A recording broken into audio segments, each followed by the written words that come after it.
லியோவை பார்க்கணும் நீங்களே பாத்தீங்களா இன்னைக்கு? பயங்கரமா இருந்துச்சா ஸ்பீச்சு? அவர் வாய் இப்படி இருக்கு, அவர்னா அப்படி உட்காந்துக்கிறாரு, எதுவுமே பேச மாட்டாரு, மிச்சர் சாப்பிடுறாரு, அப்படி இப்படின்னீங்களே. அவர் ஒரு ஸ்பீச் நீ குத்துருப்பாரு பாருங்க.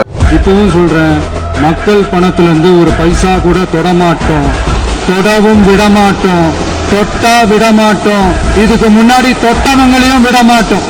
ஒவ்வொரு ஊழலா வெளியில வரும் போலயே, ஒவ்வொரு வேஷமா கலைஞ்சிரும் போலயே, இங்க இருக்கிற நிறைய பேரு நடுங்கி போய் அவங்க தயவால தான் நம்ம ஆட்சி நடக்குதான். மக்கள் தயவால இந்த ஆட்சி நடந்துகிட்டு இருக்கு. நாங்க தான் அனுப்பி வச்சோம் அப்படின்றாங்களே. அனுப்பி வச்சவங்களுக்கு நான் மினிஸ்ட்ரியில இடம் கொடுத்தா ஏன் கதறீங்க? அவங்க இருந்திருந்தா ஒரு ஆக்ஷன் பண்ணணும்னு எனக்கு தோணுச்சு. எல்லாரும் போயிட்டாங்க. பெர்மிஷன் பண்ணலாம், ஒன்றும் தப்பு.